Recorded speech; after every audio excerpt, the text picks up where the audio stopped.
Hi everyone, welcome to IIS Academy and our 5-day training program that we are going and broadcasting live on this webinar for this week. Thank you so much for registering on Zoom. I can see that there are a few people still joining in.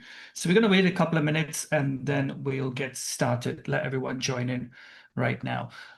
Thank you so much for taking out the time to actually join this program. It's your time, so I want to make sure that it's as efficient and as beneficial to you as possible. Right off the bat, I want to state that this is a beginner training cohort. So if you have spent a lot of time in IT already, you may find quite a few of the topics that are fairly fundamentals, but stick on because obviously, hopefully you might find something beneficial. Okay, I'm just waiting for a couple more minutes to make sure everything is streaming ahead. Before I get started, am I audible? Is everyone able to hear me? If I could just get some sort of indication like a thumbs up or whatever in the reactions. Okay, good. I'm audible. Excellent. Are you able to see my screen which says get started with cloud and AI on AWS in just 5 days? Are you able to see that? If I can. Okay, good. Thank you so much. All right. A couple of house rules. You've got a Q&A box with Zoom webinars. So if you've got any questions, you can put them into the actual Q&A. I will try to address some of them as we progress through today's session. And obviously with today's session, it's a beginner session. It's the foundation session that covers some core fundamentals of cloud computing. This is designed for a beginner level program. So obviously what I want to do is make sure that those of you who are curious about cloud computing and maybe even AI and want to build a career in those technologies, that you will really find this week extremely useful and giving you the motivation needed to get up and upskilled in the necessary training, looking out for jobs or perhaps shifting roles. Maybe you are in a particular field and you want to get into cloud computing and AI technologies. I'm hoping that by Friday, I'm going to give you the necessary motivation to go ahead and do just that. Okay. So a couple of other things with regards to the Q&A. Like I said, I will take a look at that from time to time. We are live on YouTube as well, and it's a bit difficult to answer every question, so do bear with me. But I will curate all of the questions at the end of the program, and those ones that are really important, I'll also be providing some updates and messaging out to you folks, answers to those questions. So if I don't answer all of your questions, do bear with me.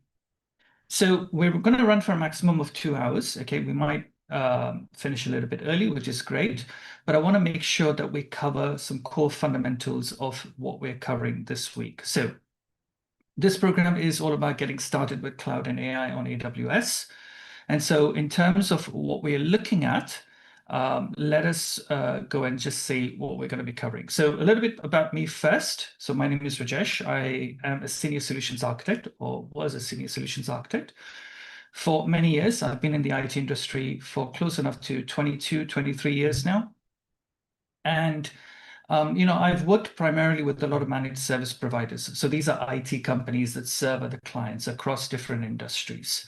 And I started off, with network support, desktop support, moved on and became, sort of an engineer level, started resolving things, doing a lot of service desk work, and then swiftly moved on after a few years to become a solutions architect, where I was client facing, helping a lot of companies adopt different technologies. So back in the 90s and late 90s and sort of 2000, we were doing a lot of on-premises migrations from one piece of technology to an upgraded version of that technology. And then obviously, as the years went by, cloud came to play, and I started to move into helping clients move to the cloud. So I've helped a lot of clients move their on-premise workloads to cloud, be that on the Microsoft 365 platform and subsequently the AWS platform. And I've been a corporate technical trainer since 2019. So I've been training and delivering different corporate training programs, mostly around the cloud ecosystem and particularly focused on AWS across different companies for different learning and development organizations as well. Okay, I've published 2 books with Pack Publishing. So this is for certification programs like the AWS Cloud Practitioner and the Developer Edition. And if you like, we can definitely get connected on LinkedIn. There's a QR code on the screen. Feel free to connect with me on LinkedIn. So I've written a lot about it, I've taught it, and I've watched a lot of people go from total beginnings to certified professionals. My goal this week is to show you the door, and by Friday, you'll see how to walk through it. Okay, so I hope you're going to really benefit from today's and this week's session. Okay, so let's move on with the what I'm hoping that you will take away from these 5 days. So I want you to be in a position to build confidence that this path is for you if you're keen on developing a skill set and a career in cloud and AI. I want you to understand that fundamentals are really important. Okay, so what's really important is that in this AI-driven world, and you've heard so much going on over the last 2 years. You've probably watched n number of videos about vibe coding and creating lots of applications and websites in a matter of minutes. But what's really important because of that is that strong IT and cloud foundations are now even more important than before. Okay, they were really important before, they're even more important now, because now it's very easy to vibe code a particular application and then think that you can just push it out to production. And then once you've pushed it out into production, you get a lot of issues, a lot of problems, particularly security related issues as well. Okay, so developing skill sets in fundamental cloud foundation technologies is an absolute requirement in order to build your career successfully. I want to also use this week to get you to start looking at how to think like a cloud engineer or a cloud architect or a solutions architect. I want you to start picturizing and being able to critically analyze business requirements to see why we should choose a particular piece of technology. Because hiring managers, recruiters, and end employers are not so concerned about whether you can do the technology, whether you can actually, code, or whether you can actually build a solution, because that's easy to do. Once you develop your skills, once you've gained the experience, you can do all of that.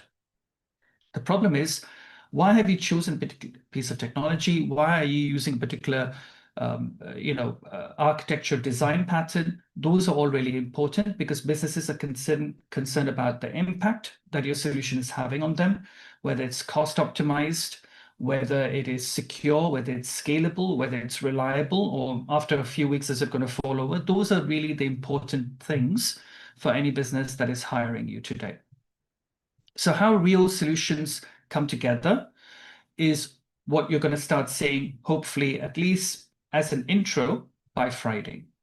And then I want you to leave Friday, once we complete Friday, I want you to leave with curiosity, okay, so that you can keep learning even after the week ends. Okay. Now, one thing I'll be upfront. So right from the start, so this 5-day cohort is completely free, and you definitely get a lot of value from it, whether or not you choose to continue with me in the future. At the end of day 5, I'll briefly mention a paid program that I run. It's called the AWS Accelerator Program. Okay. It's a program designed for anyone that wants to go further, get certified, build a portfolio, and above all, be interview ready. Okay. So it's totally optional. I'm telling you this just now because I don't want you to be surprised on Friday. So for this week, though, my only focus is helping you build a solid foundation. Let's get into it. Okay, so the agenda then. So today we're going to talk about what is cloud computing, introduce you to AWS, and one critical security focused concept, and that's the identity and access management service. Okay, so we'll take a look at that as a foundation. Tomorrow, we'll look at storage services and content delivery network services and how you distribute your application to the world, okay, so that the rest of the planet is able to access your app in a reliable, stable, and efficient manner. On Wednesday, we're going to be taking a look at compute services, so the processing power to power your application. So this includes things like EC2, ECS, Lambda, and the different architectural concepts related to where you would use them. We'd also start taking a look at service communication, how different components of your application talk to each other, which is really critically important. On Thursday, I'm going to give you a brief introduction into AI technologies on AWS. So we're going to take a look at Bedrock, Recognition, Poly, Textract, and some of those other services that are making AI really possible today, that are allowing you to build your AI applications today. On Friday, I'm going to do a hands-on demonstration where I'm going to bring some of these AWS services together. Okay, and this set of services that we're going to bring together. We're going to use them to build a subsection of an application. Okay, so in 2 hours, we can't build an entire application if we want to be realistic, but I want you to see how we can use certain services to actually build a portion of an application, focusing on the back end specifically, because that's where all the processing happens. Okay, so I'll talk more about that on Thursday, and then subsequently on Friday, we'll actually deploy the application. I'll show you how to actually do that.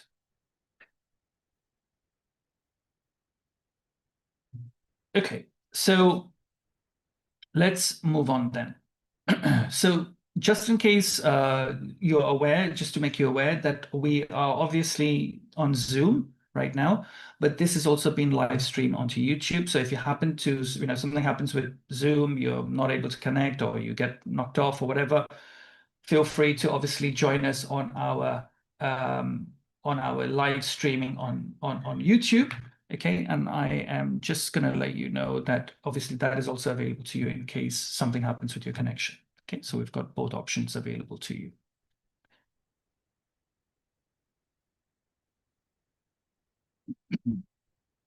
Okay, let's let's move on. Okay, so before we get started and before we actually dive deep into some of those technologies, today probably you're watching a lot of reels, a lot of YouTube, a lot of stuff happening on LinkedIn where everyone's talking about building an application over the weekend. Okay, all you need is some AI tool and you can build your app and deploy your app, and it's going to be awesome and it's going to do it all for you. It's going to do all the coding for you, and then all you need to do is just publish it, which is fantastic. And it works. But as I said earlier, understanding foundations and fundamentals are really important for anyone who wants to become a cloud engineer, a solutions architect, a DevOps engineer, an AI architect, whatever the role, it's not important. What's important is that you have to really build those foundation skills. And then on that, you can layer on all of the AI skills that you need in order to build something solid. So I want to take you to this website. You might have heard of it already. It's called Lovable. Okay. They're not in any way sponsoring this or anything like that. I just happened to choose this particular site because I was playing around with it a few weeks ago. And I thought it would be a good idea to just demonstrate just how powerful this tool is. Okay. But there's a couple of things that I want to add as caveats as we progress along. So just give me a second.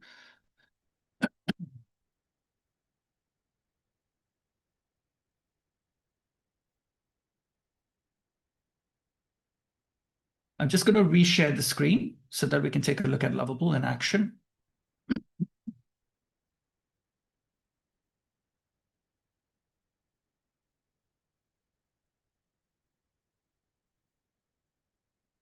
Okay, let's just reshare the screen.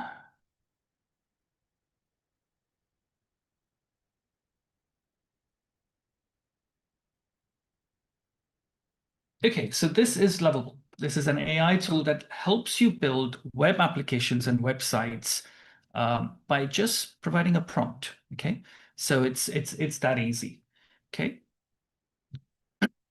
so I was playing around with this website with this tool a few weeks ago, and like I said, I was trying to create a website where I could publish my resume or publish a sample resume. Okay, so one of the things that you're going to have to do, obviously, if you are looking for a role in the IT industry, in cloud, in AI, whatever it might be, one of the things you're going to do is you're going to have a really nice resume so that the hiring manager and the recruiter can be really impressed and call you for an interview, right? So your resume is the first thing that the recruiter is going to look at, that the hiring manager is going to look at. And so I wanted to build a very simple resume website, okay, that had all the necessary pieces of information on it so that you can use that website as a link to present to the recruiter rather than sending PDF documents or Word documents to the recruiter. The recruiter can just be sent a link and they can see the website live in action. And the good thing about that is because we can use things like, JavaScript and HTML and make the site fancy, well, it's better than just a plain static document, right? We all agree to that. So let's just take a look at some of the websites that I built. So there are some examples of sites that I built here, and I want to show you how this works. So all I need to do is if I go to the home page, I'm going to say something like, in fact, let me just copy the exact prompt. This is a very simple prompt. Okay, so here was the site that was built, that Lovable built for me. Okay, and all I said in the prompt was, can you create a resume website using my uploaded CV, which is in PDF format? Okay, and it went ahead and it built this site for me. Okay, so this is the website for a person called Jason Coffee. Excuse the lack of imagination with the surname. Coffee is one of my favorite drinks, so that's why it's there. So anyway, this is a website, so it's a quick introduction. So Lovable built this in a matter of seconds, minutes, right? About me, there is some stuff here about me, about how great I've been working, where I've worked. So a breakdown of, the different companies I've worked for. This is all fiction, by the way. Okay, I don't know anyone called Jason Coffey. You might, but hopefully you can see exactly how this is looking. The toolkit, so the skills and stack that Jason Coffey has, okay, and his educational background, okay, really nice, right? So we're going to do it again. I'm going to go ahead and go back to the dashboard, okay, and I'm going to paste in that same prompt, and I'm going to upload the resume, okay? So give me a second here. Let me just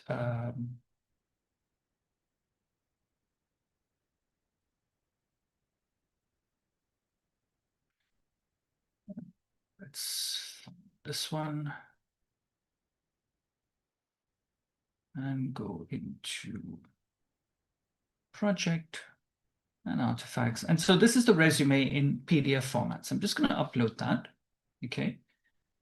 And what I'm going to do is I'm going to ask Lovable to create a resume website using my uploaded CV, which is in PDF format. This is Jason's CV, not mine, but there you go. Okay. So that's uploaded. Okay. And so now Lovable is thinking about it. So it's reviewing the PDF CV structure and extraction. So what it's doing is it's extracting the data that's in that document. Okay. Analyzing CV extraction, layout options. Okay.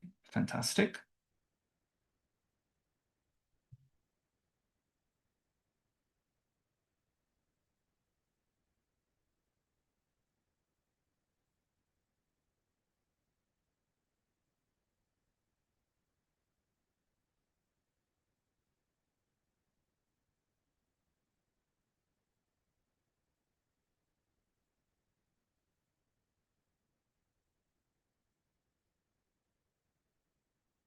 Just wait for it a bit. Extracting CV data for site setup looks good.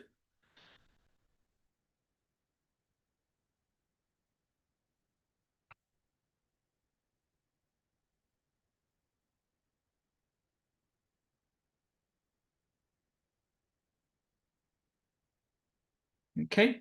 And building a clean resume site. Okay. So it's not going to take too long. We'll just bear with it a few minutes.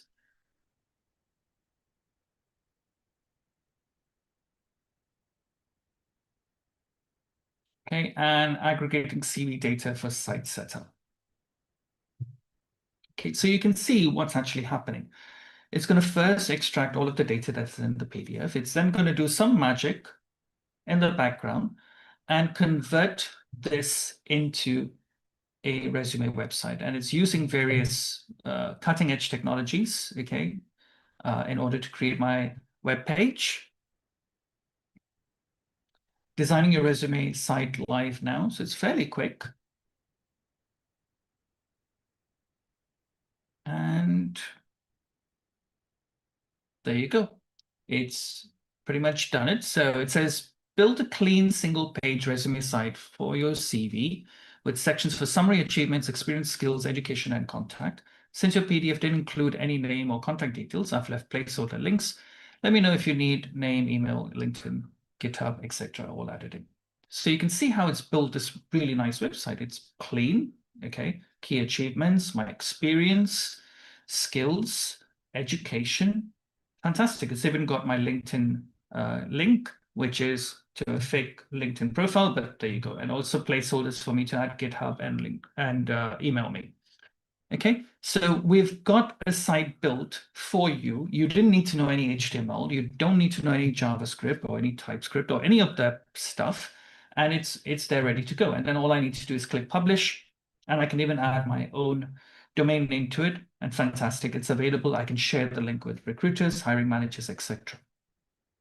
What I want you to pay attention to, or just look at for a second, is that I've now tried to build the same site, okay, 4 times. Okay, so there's the one I built live in front of you today. It's got a white background, but the last 3 times I did it using the same prompt, okay, I have different variations in how the website actually looks. Okay, so either I need to be really explicit with my prompt, okay, and then 2, I'm unlikely to get exactly what I'm looking for unless I'm doing a lot of tinkering and working around, telling that the exact color codes to use and the exact layout to use. So building a website using vibe coding or any kind of AI tool is not as simple as just doing it in 10 minutes or 1 hour, as you would see on YouTube being advertised so heavily and being promoted by a lot of folks out there. Okay, it does take time. You need to know exactly what you're doing, and you need to be clear about the design styles and patterns you're going for. And so this is where AI and AI tools are said to be what we call probabilistic, right? Rather than being deterministic. And this is one of the challenges that you have when you're building any sort of AI tool and solution. You put in a particular prompt and you're likely to get an output, because at the end of the day, it is working on probabilities of what would look good, and based on the training data that it's had, how those solutions should be presented, how it should be designed, how it should be sent live into production. So it's great. It does the job, but maybe not exactly like how we would want to do it. And we then need to think about how we want it to be consistent, how we want the application to work, how it should, go from start to finish, with any intricate details that we need to add into it. Okay, so the reason for showing you this particular demonstration here is because I wanted to take some of the elements of what's happening behind Lovable. Okay, so right now it's like a black box to you. It's basically some sort of magic is happening in the background. And I wanted you to see, or I would like you to see, just some of the intricate details, tools, services, technologies that can be used to build something like this for yourself. And that's exactly what we're going to do on Friday. So on Friday, we're going to use some of the AWS Tools Kit, some of the services, to build us a resume website that can be presented to the world, okay, but in a more deterministic fashion where we define exactly how that website should look. Okay, so stay tuned for that one. Obviously, on Friday, we'll do just that. But that was the reason for this quick introduction. So we'll get back to the slides. Give me a second. I'll reshare the slides.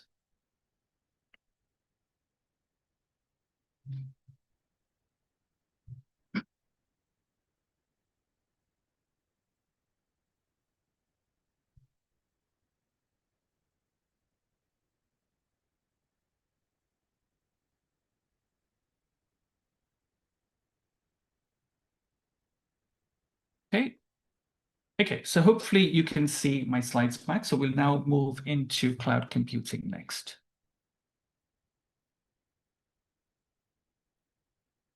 Okay, give me 1 second. So now it's lovable. It's great. Did the job exactly as we wanted it. And you saw how lovable worked, right? And like I said, what we're going to do on Friday is we're going to build something similar. Obviously not end-to-end, not production grade, because obviously I want to focus on some of the back-end tools and services that allow you to build something similar. And so you can see the intricate details of those technologies that are being used to power something like Lovable, for example. Okay, so let's move on then next with our training. We're going to start moving on into core foundations and concepts related to cloud computing. And this is obviously more for beginners, so do bear with me if you are more experienced. Okay, right, let's continue.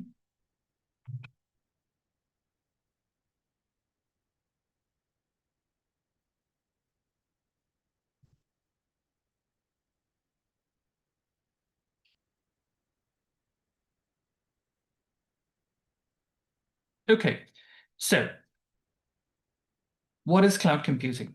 So for those who are completely new to IT and cloud, and perhaps coming from a different background altogether, and if you've always wondered exactly what is cloud computing, and everyone tells you cloud computing is this ability to rent out someone else's compute, network, storage, and database services. And that's exactly what it is. If you're really new to the world of IT, I want you to think of cloud computing like electricity. And I want you to think about very long time ago, factories, when they were manufacturing things, they would need electricity. So in those very far away days, long time ago, a factory that was manufacturing any kind of product or service would essentially require some sort of power. Okay, so they would need to have their own sort of, electricity, if you will, right? So they would have generators. So they would have their own generators to generate power for them so that they could power the factory. And so ultimately what that meant was there would be a lot of noise, there would be a lot of vibration, okay? It'd be very expensive because they would have to have huge generators to power all of the equipment in the factory. So high operating and maintenance costs.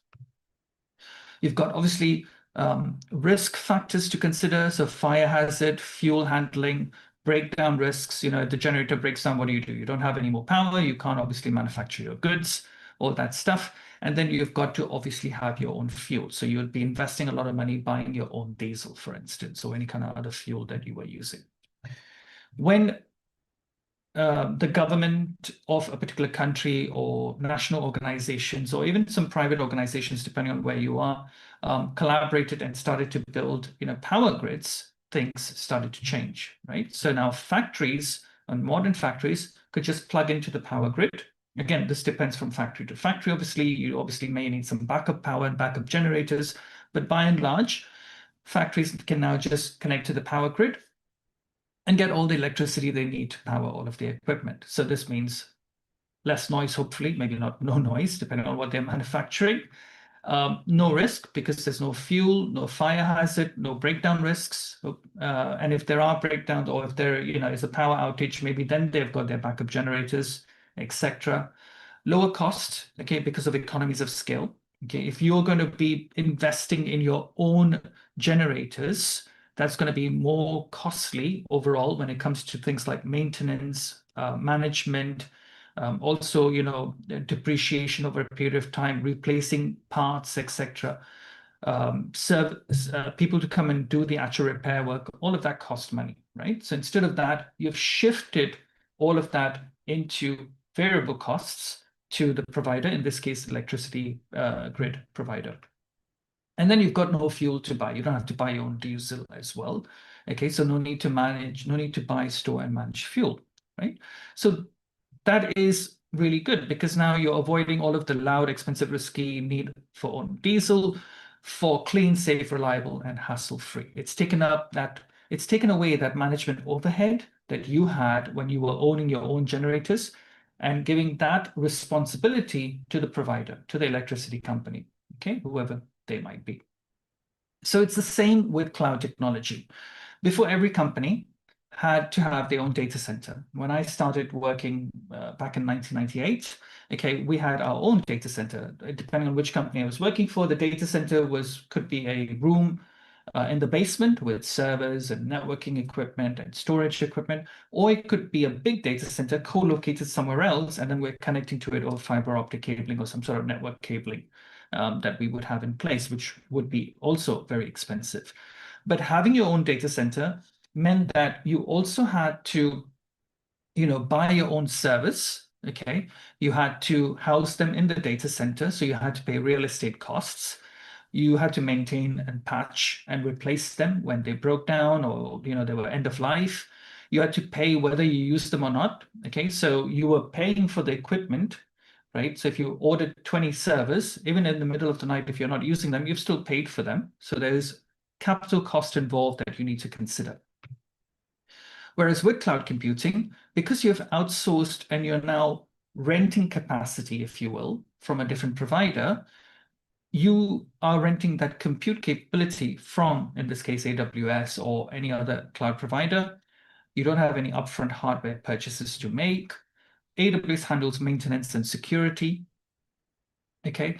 And you only pay for what you actually use. So you can actually configure your environment with the cloud provider so that you're only paying for those resources when you're actually using them, when they're actually switched on.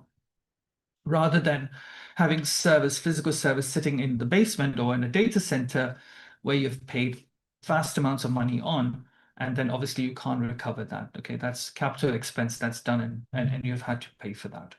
So using the electricity analogy, most people find, before the grid, just the way how factories had to manage with their own generators, with the electricity grid now, they were able to offload that to the provider. In the same way with cloud computing, as an organization, whether you're a startup or a big multinational, you can actually offload all of those hardware infrastructure capital costs to a provider like AWS, Azure, Google Cloud, whoever they might be. Okay, so that is what cloud computing actually is. And why it matters at the end of the day is because you can scale really well. So whether you're handling 10 users or 10 million users, cloud providers give you the ability to scale capacity in minutes. Okay. You know, uh, if you give me a quick thumbs up for any of you who have had to wait for months, if you've been in the industry long enough, you have had to wait months for, things to be delivered, or at least weeks for servers to be delivered, you know exactly what I'm talking about, right? You have had a situation where, you have had to spend vast amounts of money to sort of bear with delivery of parts. If you had to replace any particular equipment, then you're waiting for days, weeks, maybe even months to get that delivery done. You don't need to do that anymore. Okay. And with cloud computing, it's a pay-as-you-go model. So there's no upfront cost. You start small and grow as your usage grows. Okay. So you can build a small subsection of your application and then slowly migrate your entire application to the cloud. You can go cloud native and start building up from the ground up in the cloud itself. Okay. And you can do it in stages and phases and step by step so that you are able to obviously build that as you need to and expand. And you're able to benefit from the scalability and the reliability of the cloud provider by using cloud computing services. You can focus as a customer on building your applications rather than worry about the heavy lifting of infrastructure management. That can be offloaded to AWS, Azure, Google, whoever your cloud provider is going to be. And so cloud computing turned infrastructure from a capital expense that many organizations found really difficult to handle, because a lot of organizations will have budgets, and depending on the size of the organization, there's only so much you can afford to spend on IT, to now doing something like paying for a water bill, okay? Not necessarily building a reservoir themselves.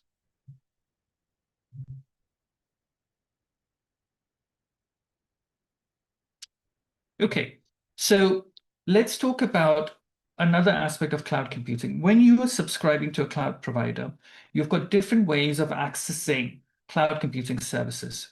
So we've got three key service models, if you will. We've got things like IaaS, which stands for Infrastructure as a Service, PaaS, which is Platform as a Service, and SaaS or SaaS, which is Software as a Service. Now, today, right now, you're using a SaaS product. You're connecting to me over Zoom. That is a SaaS, Software as a Service-based solution for you. You do not have to invest in any kind of infrastructure application. You're basically connecting just over the internet using a Zoom application that is available online and over the web. And you don't have to set up and install and build anything yourself in terms of getting the application to actually work. That's software as a service, and that is what you're using right now. So let's talk about some of these. So infrastructure as a service is where basically you have infrastructure to manage. Platform as a service it's a platform that is created for you based on what the application is that you're trying to deploy. And software as a service, as I mentioned a bit earlier, it's a bit like what you're doing right now. You're using Zoom to connect to me. That's software as a service. Gmail, Netflix, they're all software as a service platforms. Let's take a look at this in a bit more detail. For those of you who are perhaps absolutely new to the world of cloud computing and IT. So one way to understand the difference between IaaS, PaaS, and SaaS, or IaaS or PaaS and SaaS, is to give you an analogy using the pizza delivery or pizza making organization. Okay, so there are three ways to get your pizza. Okay, three ways to use cloud. Same ingredients, but very different relationships. So if we take a look at infrastructure as a service, really what it is you have to build the kitchen yourself, okay? The oven, the equipment for whether you're going to use gas or whether you're going to use electricity, any kind of utensils, all of the ingredients, everything you have to collect together in order to create and prepare that pizza dish. So you're basically also have to rent an empty building. There's no kitchen, no tables, nothing. You have to provide all of that. So you're basically providing all of the infrastructure in order to set up your pizza restaurant company. In the same way with cloud technologies, you manage the operating system, the servers, the storage, the network, the runtime, and you have to build all of that yourself, okay? But AWS provides you with the raw compute, the power, and the physical hardware. Okay, so all of the physical equipment, all of the physical machines, the servers, the networking equipment, the storage equipment are all provided for you, and then you get access to it over the internet in order to build your virtual platforms, to create your servers, your virtual servers, whether they're Linux servers or Windows servers, to create some storage to store your data, and any kind of network connectivity so that you and your customers can connect to your application once you've created it and deployed it on AWS's infrastructure as a service platform. Platform as a service is a little bit different. With platform as a service, from the pizza analogy, you provide the recipe, okay? The platform will read that recipe and build the kitchen for you, okay? So it will use automation code to actually create the right oven, the right tools. It will then cook and serve the actual pizza, and you never touch the equipment. You can decide what equipment to use, so you can actually get an insight and an ability to make changes to the equipment that's being used. So maybe the provider is suggesting use equipment A, but you are saying, no, I want to use equipment B. You can do that, but the provider will take care of actually creating the equipment for you and spinning up the equipment for you. And then you have the ability to then benefit from actually being able to, have the pizza prepared for you. Software as a service, well, you didn't have to do anything, okay? With software as a service, you basically are in a position where you are just going out to the restaurant and you're ordering your pizza, or you're ordering a delivery, maybe on Deliveroo or on Zomato or Swiggy or whatever it might be, and you're having that delivered to you. And so you did not build anything. You did not even bring the recipe. You just sit down, order, and you enjoy your meal. In that same way, software as a service, you're using Zoom, Gmail, or any other SaaS product over the internet. So those are the core differences between infrastructure as a service, platform as a service, and obviously software as a service solution as well. Okay, let's move on and take a look at the next slide. So the important part about all of this is, depending on which solution you adopt, you have different levels of management to also take care of, okay? So for instance, when it comes to infrastructure as a service, you have to decide whether or not how much level of management you have, because depending on whether you choose infrastructure service, platform as a service, or software as a service, there are different levels of management that are associated with it. So in the case of infrastructure as a service, you have to manage, okay, the application, the data, the runtime, the operating system, and AWS will manage for you all the other aspects. Give me a second over here. I'm just getting a couple of folks mentioning that the screen is not being shared. I'll reshare it again. Yeah, just give me 1 second. I'll reshare the screen.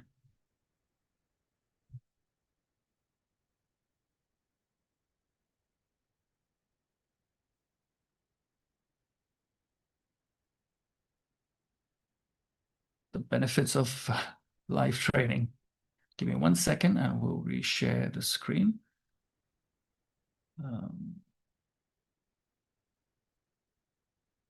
Okay, can I get a quick thumbs up if you're able to see the screen now?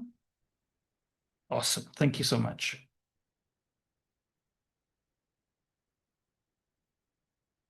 Okay, great. Okay, so as I was saying earlier, one of the things that you have to do if you are going to be in a position where you are actually making a choice between infrastructure as a service, platform as a service, or software as a service, is be aware of the level of management that you would have as a result of doing that. So when it comes to infrastructure as a service, you're responsible for managing the application, the data, the runtime, the operating system, etc. And obviously, AWS will take care of the virtualization layer, the servers, the physical equipment, the storage, and the underlying networking. If you go with platform as a service, okay, then the level of management that you have or the administrative effort that you had reduces stress drastically. You only have to focus on your data and your application, how your application code is being built. Okay, and AWS will worry about the runtime, provisioning the right service with the right operating system, taking care of all of the virtualization, the network connectivity, etc. If you opt for a SaaS-based approach, then AWS takes care of everything, or whoever the provider is. In this case, if it's Zoom, Zoom takes care of everything. You don't have to manage anything. You don't have to perform any kind of patching or updates or upgrades yourself. There is an element of configuration that you might need to do. So for example, when you downloaded Zoom, today or whenever you downloaded Zoom, if you actually download the application, you had to install it. Okay, you have to do that configuration. In the same way as if you're working with Microsoft 365 applications, you may need to, for instance, install the application itself and maybe configure it in a particular way, and maybe set up your users who are going to access it. Okay, so when you're working in a corporate organization, maybe you're setting up an email solution on Microsoft 365 for your users, you would have to set all of the users up. So configuration settings are something that you will need to take care of, but the application itself, the deployment, the management, the patching, the updates, etc., is taken care of by the provider. Okay, so that's the key difference between infrastructure as a service, platform as a service, and software as a service. And really, depending on the type of application you're building and the level of administrative management that you want over it, you can choose to either build an IaaS solution, PaaS solution, or a SaaS solution. And then depending on the organization, how you're going to distribute that application to your end users. Okay, so let's continue. So when you're considering building an application, remember we're talking about cloud computing, so you're going to rent out space or rent out capacity and capability and services from a provider. When you're building out an application, as someone who wants to get into cloud computing or AI or any kind of combination of those roles, what are the core pillars of services that you need to really learn about in order to become an engineer or an architect or a DevOps engineer, whatever it might be? So we'll talk about that next. Okay, so there are actually five pillars of any application that you need to consider and that you need to develop skills in order to be able to work with developers, designers, architects, engineers, etc., and work with an organization to build a solution. So before we look at AWS services, you must understand what every application is built on. The first one is compute, okay? The ability to process data or perform some sort of operation, right? So when we talk about compute, we're talking about servers, okay? These are massive computers, okay? So you've got a compute right now, you're using a laptop, maybe using your phone, maybe using a desktop. That's your compute, that's got its CPU, and you're using it for all of the necessary processing work. So pillar one of any application is going to be some sort of compute service. Pillar two is network, right? You need some way to connect to that application. If it's over the internet, you need a more complex network to connect to that application from your ISP, and then you get onto the internet, and then through the internet, you access the application from a provider, etc. So networking is a really important foundational element that you need to learn and understand, at least at a certain level, in order to build any solution in the cloud. Storage is a really critical element of any application. The data needs to be kept somewhere. Either it's being stored in random access memory, in easy accessible memory, or it's being stored permanently in some sort of storage like a hard drive or even a USB stick, whatever it might be, but you need some storage capacity. And also you need potentially a database as well. So there's a key difference between storage and databases. I'll come on to that in a second. But you need some sort of database. Most applications will have a database behind it somewhere. Okay. So if you are using Instagram or you're using Facebook or any kind of social media app, you've got your profiles, you're following a few people on LinkedIn, or you're using an email and your emails are being stored with, say, on Gmail or whatever, all the data needs to be stored somewhere in a database. Okay, and that's where databases come in, right? So the fifth pillar, and this is where a lot of newcomers to the industry don't necessarily focus on, and even a lot of existing people in the industry struggle with, and that is security. Right? Anything that you're building, whether it's on premise or in the cloud, needs to be considered, needs to be built with a security mindset. There are different levels of security. There's security at the network layer, there's security at the compute layer, at the storage layer, at the application layer that you need to consider and incorporate in order to make sure that your application and your solution and your engineering that you've designed is highly secure. And in 2026, you may have already heard of a lot of things happening in the world, a lot of cyber attacks and stuff like that. And security has become really, really paramount. Okay, so understanding the fundamentals of security, whether it's authentication and authorization, whether it's connectivity security over a network, whether it's encryption, right? You want to make sure that you start thinking about security from the beginning, right? From the start. Okay, and so it's similar to building a house. Okay, so your compute is your workforce, right? So the brain and muscle, because nothing's going to run without it. So your compute power is going to determine exactly how capable your application is going to be. It does all of the heavy lifting, making decisions, and without them, pretty much nothing gets done, right? So on AWS, we've got different compute services. We've got EC2, which is Elastic Compute Cloud, that allows you to create virtual servers in the cloud. We've got Lambda, which is serverless compute. We'll be talking a lot about Lambda on Wednesday. We've got ECS, which is containerized solution, which is far more efficient virtualization technology. Again, we'll briefly touch on that on Wednesday as well. We've got network. Okay, so network are the roads, the driveways, the postal system, how people and materials get in and out of every part of a site, for instance, right? So how your data travels from your machine where you are sitting today to a particular application that's on the other side of the planet is all because of the way how the network is being built and configured. And on AWS, we use technologies like VPC, Virtual Private Cloud, CloudFront, which allows you to distribute content globally, and a product called Route 53, which is the way how you actually are able to access websites and web applications over the internet, how when you type in www.google.com, how it is that it actually connects to a Google server and shows you the Google web page. Okay, so Route 53 takes care of that. You've got storage, which you can think of as a warehouse. Okay, next to the site, you store all of the raw materials, finished goods, photos, documents, etc. Right? On AWS, we've got different storage services. We've got Amazon S3, which is object storage. We've got Elastic Block Storage, which is like a hard drive for your computer, or in the case of AWS, hard drive for your service.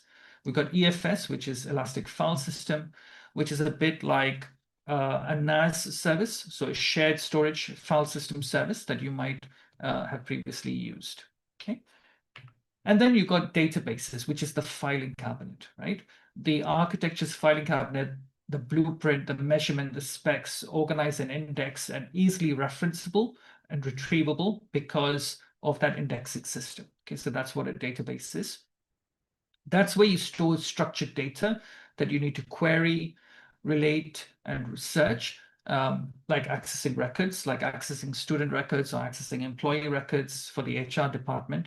On AWS, we've got tools like Amazon RDS and DynamoDB that can help you do that. So you've got all these different types of services that essentially form the pillar of your application. And without these services, your application isn't really going to be functioning very well. Okay, so understanding and learning about these individual components, compute, network, storage, and databases are critical to anyone who wants to become a cloud engineer, solutions architect, AI engineer, etc. Okay, so one more thing, the storage and databases can seem a little bit confusing, especially to those who are new to the world of IT and cloud computing. So I just want to clarify the differences here. So storage, think of it as your warehouse full of boxes. Okay, you put things in, you get things out, right? And usually reference it by name or some sort of ID, but you don't actually end up really searching inside. Okay, so in the case of storage on AWS, we got things like Amazon S3, which is object storage. So if you've ever used Google Drive, it's exactly similar to Google Drive, where you can upload documents, images, videos, and then you can access those same files and data in the same manner. Okay, you've got EBS, which is block storage. We'll talk about block storage a little bit later. We've got EFS, which is the file system storage. So these are storage services that allow you to store data, applications, operating systems, etc. Databases, on the other hand, is the filing cabinet. Okay, it's where you can access structured data that is stored usually in a tabular format or in some sort of structured format where you can filter, sort, query, join, and aggregate different pieces of data to create things like reports. Okay, so if you want to find out, over the last 1 year, in this company, how many employees have completed projects and stuff like that. If you want to access that type of data and you want to do those type of querying, you usually use a database of some sort. If you're accessing your social media platforms, user account profiles, if you're ordering things from Amazon, okay, all of your orders and all of your transactions, they're all stored in a database, okay? And that database is usually running on some storage medium. So in fact, the database itself, which is the filing cabinet, is running and stored physically, as it were, on a storage medium. Could be an EBS, a block storage volume, or a file system volume, etc. So that's the key difference between the two. And I just thought it's a good idea to quickly clarify that, especially for new beginners. Okay, so how is cloud computing made possible then? And this is really critical to understand, what makes cloud computing actually a reality as it is today? And the answer to that is, well, you obviously need the internet. Okay, so the internet is that road or interconnected set of roads that connects you to AWS from anywhere in the world, right? Without it, there is no way to reach those applications that are running in the cloud, right? So you need the internet, and you can basically log in and send instructions there, etc. Every request that you make from your browser or from your terminal on the internet obviously needs to go through this complex road structure in order to get to the destination that you want it to get to. You've got virtualization, okay? So one physical server. So in the old days, we would pretty much buy a server or multiple servers to run one or more applications on it. But as technology really advanced, we're able to virtualize the server. What this basically means is that we take a physical server, think of a physical machine, and using software technology, we're able to split it up into multiple virtual machines. So one physical server can run 10 or to 100 or whatever it might be, virtual machines running different operating systems. And this has all been made possible because of the power of the actual hardware. Okay, so the CPU, the memory, the storage, etc., that's sitting in that machine. And using virtualization software, we've been in a position to actually build multiple virtual machines. And then one of the fundamental things that has made cloud computing possible is this concept called API calls.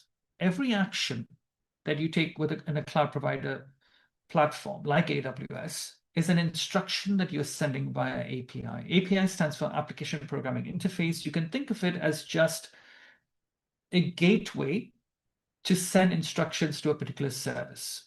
Okay, so AWS translate that click that you did in the console, okay, that request that you made, it translates it into an actual command that it then sends to the actual piece of software or service in the backend.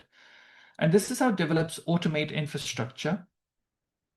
They write code to send these API calls, and AWS will provision everything without anyone actually doing something in the backend. So with API calls, it is possible to get AWS to create a server, to create a database, to create a storage equipment, right?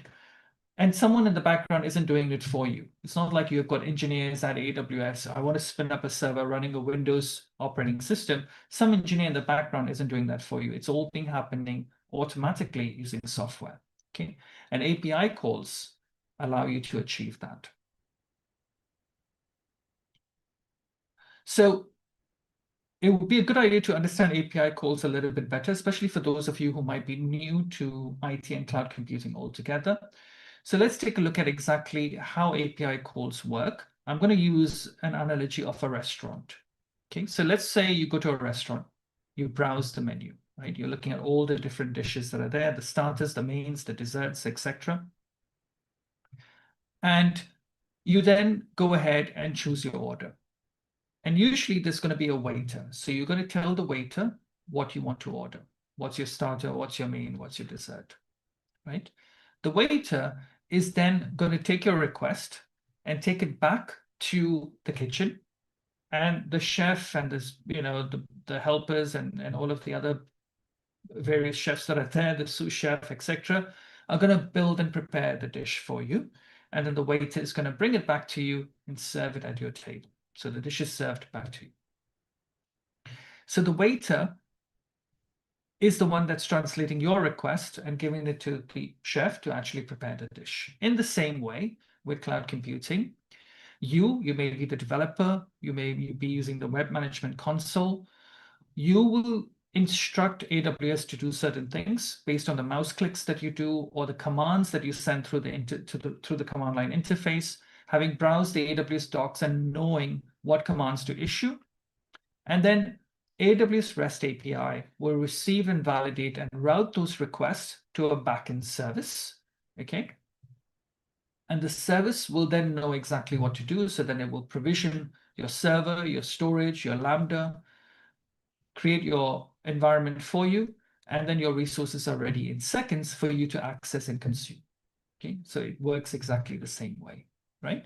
So using this methodology of making API calls, and therefore the ability or the fact that these APIs are available to access from the internet means that you can automate and self-serve your environment, your provisioning for you. So whatever you want to create, a database, a server, a network, whatever it might be, it's a self-service methodology. You are setting those things up yourself by issuing those requests, those commands using API calls. And that's pretty much what makes cloud computing really powerful. So you got the internet that obviously allows you to connect to providers. We've got virtualization, which means that one physical server can have multiple virtual servers. Okay, so we're not going to run out of servers, okay? Because if you imagine, if it was just one server for one application for one user, well, it'd be really difficult. Okay, so virtualization really made it possible to use the same physical machine to create multiple virtual machines.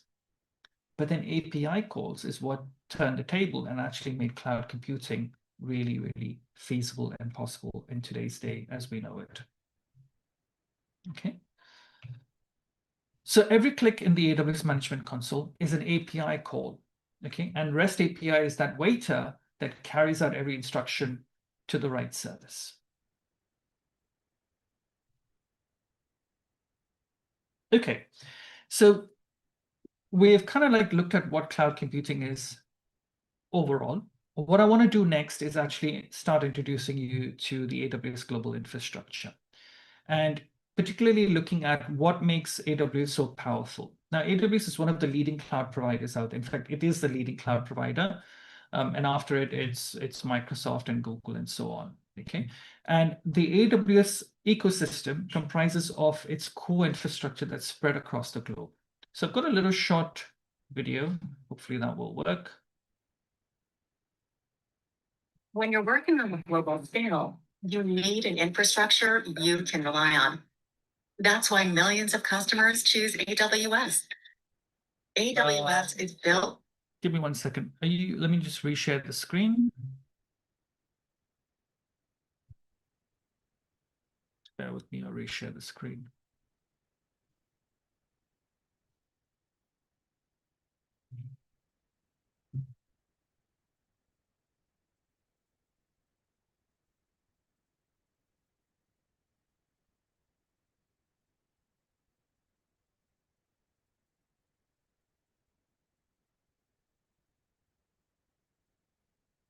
Okay, hopefully you can see my screen again. Okay, here's a quick short video from AWS and how they wish to explain the global infrastructure. When you're working with a global scale, you need an infrastructure you can rely on. That's why millions of customers choose AWS. AWS is built to be the most secure global cloud infrastructure, so you can run your applications with confidence. With advanced data residency and digital sovereignty controls, AWS helps keep your data and operations within required geographic boundaries.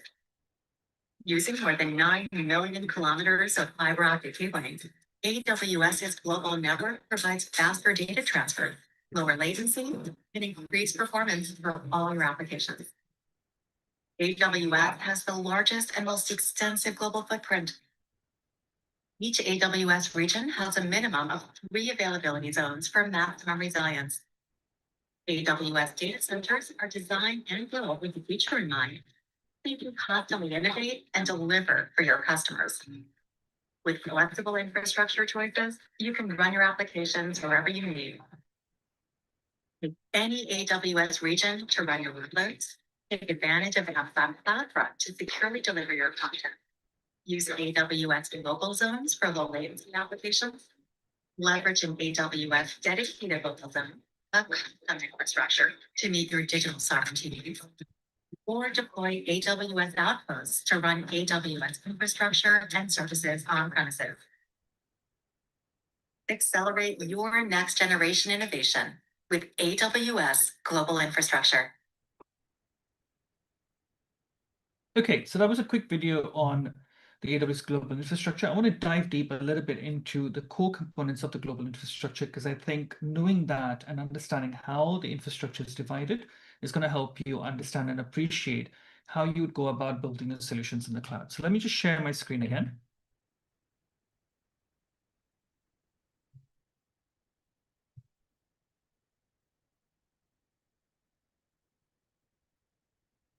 Just give me a minute.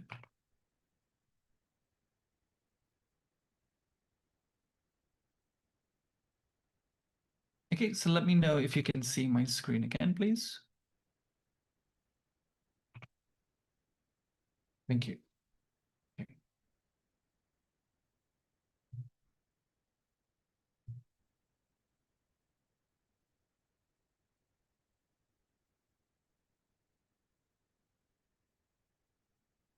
Okay, so the global infrastructure comprises of different core components. Okay, so we've got regions, we've got availability zones, we've got edge locations, we've got local zones, wavelength zones, and AWS Outpost. And probably the best way to actually look at this is to understand its core services first. Okay, so we'll take a look at regions, availability zones, and edge locations today. And obviously, there are other various services as well that are available, or infrastructure components that are available. But we'll start off with regions. Now, the best way to describe a region is basically to think of a geographical area. So I'm particularly showing you the map of the United Kingdom over there. And in the United Kingdom, AWS have got their data centers deployed in a specific area. And particularly, it's in the London area. Okay, so in London, AWS have deployed a region. Okay, so that is the area where they have deployed all of their data center facilities. Now, most regions will have what are called 3 availability zones. So you can think of it as 3 separate areas within a big geographical area where there are actually data center buildings that house all of the actual equipment, the physical equipment, the network, the compute, the storage, the fiber optic cabling, everything.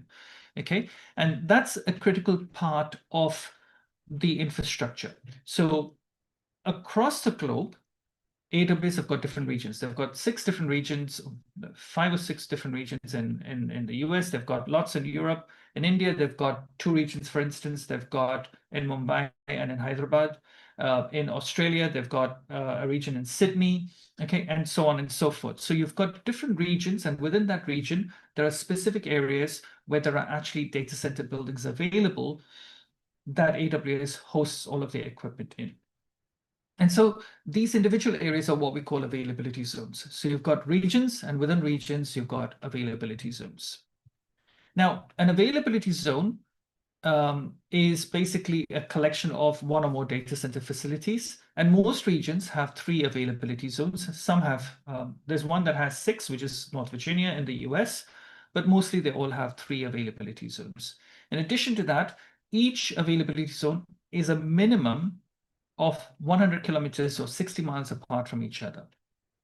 This is to ensure one of 2 things, that there is sufficient distance so that if there is a huge disaster in one availability zone, it doesn't affect the other zone, hopefully, okay? But also it's close enough, so 60 miles is quite a distance, but it's still close enough so that they can maintain really low latency and low connectivity between the availability zones, okay?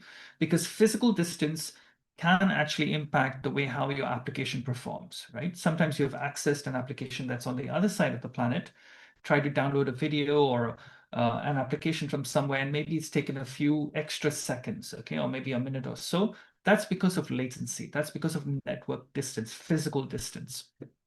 In the case of availability zones, in every region, the availability zones are close enough, 60 miles apart from each other, okay, so that they are still able to have really good, really high, low latency, really good connectivity between them. Each availability zone consists of 1 or more discrete data centers. They've got redundant power, redundant networking, and connectivity. So if one availability zone goes down, it's not going to affect the other zone. That's the idea behind this. Okay. They're all interconnected, so the availability zones are interconnected over high bandwidth, low latency connectivity and networking, and you can achieve synchronous replication between the availability zone. Okay, so the benefit of using availability zones then is the fact that you can build redundant systems in the cloud, okay, and offer what is known as high availability in the cloud. Now, for those of you who are new to AWS and cloud computing, don't get too worried about the architecture diagram here. Basically, we've got some users who are connecting to an application that's running on 2 web servers. So it's the same application running on this web server, and it's running on this web server as well. But these servers are on 2 separate availability zones. So in London, we've got 3 availability zones, as I mentioned earlier. In this architecture diagram, I'm making use of 2 of them, availability zone 2A and 2B. And what I'm doing is I've deployed the application on this server and the same application on the other server in this availability zone, so that if there is a disaster in one of the zones and the users are not able to connect to that server, they will be redirected to at least the server that is alive and functioning and working perfectly well. And that's the whole reason behind building applications that are distributed across multiple availability zones in a given region.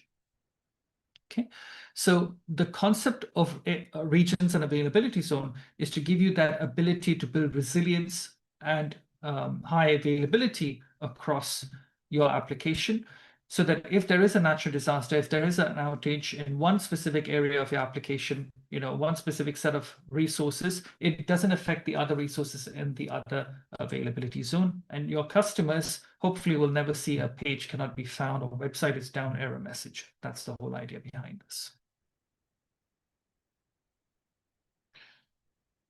How you choose an availability zone is another critical factor. Now, and region, how you choose availability zones and regions is another important aspect, okay? So depending on where you are actually, your company is based and what legal requirements that they have or what services they want to provide, you make choices based on which region to actually access and host your application in. And because AWS gives you access to the entire global infrastructure, you can deploy your application in the US, in Asia, in Europe, in Africa, anywhere you like. So how do companies make that decision as to where they will deploy their application? Is based around 4 key concepts. Okay, there's latency. How fast is the network? Okay, and you want to host your application as closest as possible to your end users so that they have lowest latency possible. There's obviously cost, because different countries and different regions have slight variations in cost because there are local tax laws. Okay, so you might find that certain services, certain types of resources are better being hosted in the US because it's a lot cheaper than hosting somewhere else. And again, this depends from country to country based on their local tax laws. But a critical sort of decision that you have to make as to where you would host it is compliance and regulatory requirements. So for instance, you've obviously heard of things like data privacy, data residency laws, US medical healthcare, personally identifiable information, HIPAA requirements, etc. UK, laws around privacy, etc.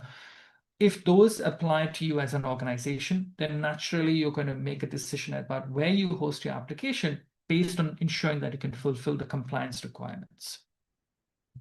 And then there's a list of services. Now, most services are available across all of the different regions in the AWS global infrastructure. But as new services come out, as they get released, usually they get released in the US first, in North Virginia, okay, and then they start being available in other regions as well. So if you need to access a service that was released this morning, potentially you may have to deploy that solution or access that solution from the US regions. Okay, so that's the overall concept behind how companies would choose which region to deploy their application in. Okay, edge locations are another type of infrastructure body that allows you to basically host data center facilities. So these are data center facilities in major cities in addition to regions. So we've got regions, which is a collection of availability zones that are basically data center buildings that house all of the equipment where you can go in and spin up servers, databases, storage, etc. Edge locations are another set of data centers, again, across multiple cities that cache copies of your content. Okay, so caching basically means storing a copy of the content so that when a user requests for a particular piece of content, a file, an image, a video, whatever it might be, it is served from the nearest edge location and not your origin server. So what that basically means is, let's say that I deploy a YouTube type application or a video streaming application in the UK. Maybe you're based in Australia, okay? Now, without using edge locations and using a content delivery network, every time you try to access my videos, you have to make a request and the videos have to be downloaded from the UK to Australia, to wherever you're based in Australia, okay? The content gets distributed across these different data centers called edge locations. And there are multiple edge locations in Australia as well. So there will be a copy of my video in Australia so that when the user in Australia tries to access that video, they are accessing it from a closer location. Okay, so this is where edge locations become really useful. There are more than 600 plus edge locations across 90 different cities, across 47 plus different countries out there. Okay, and we have a product called Amazon CloudFront, and we're actually going to use CloudFront tomorrow. So CloudFront allows you to distribute that content, image, video, pages, whatever it might be, across these edge locations. And CloudFront will check for the nearest edge location for a cached copy of that content, so that at the end of the day, when you're accessing that content, you have potentially the lowest latency access possible to it, so it doesn't seem like it's taking ages to download and that kind of thing. So with CloudFront and with edge locations, you've got millisecond level latency. Users get content from a server nearer to them, not halfway across the world. There's built-in security, so it gives you a lot of security protocols and tools and services that are incorporated into it to prevent things like distributed denial of service attacks, etc. You got origin support, so it works with any type of origin service. So whether it's a web server that's hosting your content, or whether it is an S3 bucket that's storing some images or videos, whatever it might be, it will support it. And you can also attach your custom domains to it. So you can have, mystreamingapp.com or whatever the, or mycompany.com, whatever your domain is, you can attach it to that service so that folks and your customers can access it using your well-known, well-branded domain name as well. And it also comes with a lot of security features such as SSL encryption for ensuring that data that is being transmitted is encrypted in transit. Okay, and what we'll do tomorrow is we'll actually create something called a CloudFront distribution so you can see how that works in action. So CloudFront manages edge locations automatically. You simply point it to your origin. So your origin, like I said, might be a web server, might be an S3 bucket, and it handles the rest. Okay, and we'll actually end up using it in day 5 as well when we complete the hands-on demonstration for the project. One of the things before we go any further, and there were a couple of things mentioned in the chat about talking about a bit more on security, is that when you work with a cloud provider, you must understand that security is a shared responsibility. Okay. You are responsible for whatever you are doing in the cloud. So if you're creating a server, launching a server, if you're uploading data, if you're deploying an application, you are responsible for how well that environment, that application, that data is secured, whether you're using encryption, whether you are using a proper authentication and authorization services, all that stuff is down to you. AWS is responsible for ensuring that the underlying set of resources are secure. So nobody can go into an AWS data center unless they're authorized to do so, right? Can't physically get access to the data center unless you're an AWS employee and you have authorization to enter that building, right? You've got security in the way how the hardware is managed and maintained, who can access what hardware, etc. Compute, storage, network, databases, who's allowed to do what, all of that AWS takes care of. So everything up to the physical layer, AWS will take care of. Obviously, there are various managed services as well, where AWS gives you a platform as a service approach. So they take care of even more aspects of that particular service in terms of the security part of it.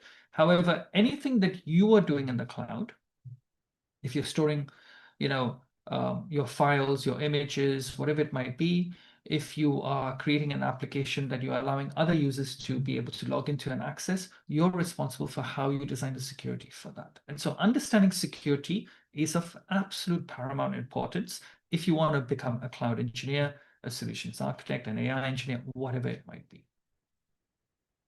Okay, so this is a really critical aspect to understand when it comes to working with any cloud provider, not just AWS, that when you work with a provider like AWS, Google, Azure, whatever it might be, the responsibility for security is shared between you and the provider. Okay. There is also another important thing that I wanted to quickly highlight. So over the next 4 days, so Tuesday, Wednesday, and on Friday, obviously we're doing some labs, and obviously it's being recorded, and you can all rewatch it on our YouTube live channel. Okay. You want to make sure that you get yourself an AWS account. So someone asked a little bit earlier in the chat about getting access to a sample AWS account for training purposes. I think, yeah, so there was a couple of questions on that as well, whether we can get access to a sample AWS account. What you can actually do is create your own AWS account. And in fact, AWS gives you what's known as the free plan. Now, there are some terms and conditions to this, but you get a free plan account where if you create an account using the free plan, you can get up to $200 worth of credits to do all of your labs and exercises and learn a lot about how to create all of these services and build your solutions and deploy them in the cloud. So that's one thing to watch out for. Again, you can check out our channel. I've actually got a video that gives you a step-by-step guide. So the link is also provided there for you, as well as you can go to the channel itself and look at that video, and it will walk you through a tutorial on how to create your free plan account and how to claim those $200 worth of credits as well. So that you can, use the credits to actually build your solutions in the cloud and gain a lot of practical experience at the end of the day. Okay.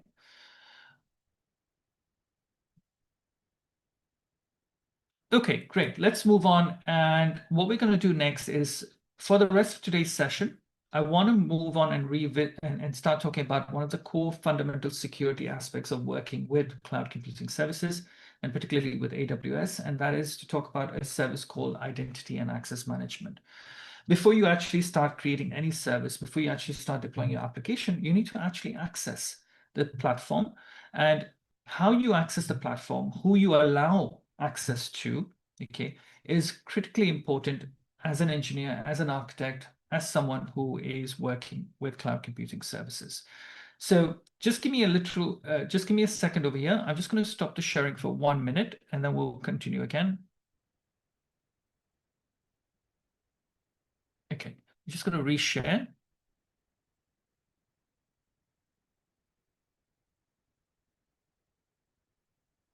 Okay, right, should be okay now. Okay, so we're going to talk a little bit about identity and access management. And what I want to do here is give you a good introduction to what IAM is and how accessing your AWS account and who you allow access to is very important, and how you set up permissions as well. Okay.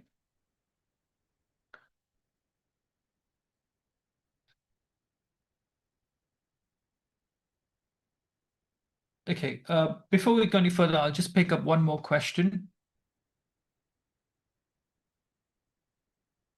So can I create another AWS account using my company email instead of Gmail account for this training? You can absolutely create another AWS account. In order to get the $200 worth of credits, the issue is AWS obviously wants to make sure that you don't misuse the benefit. So you will need to use a card like a debit or a credit card that you haven't used before. Okay, because usually a debit or credit card is tied to a billing address as well.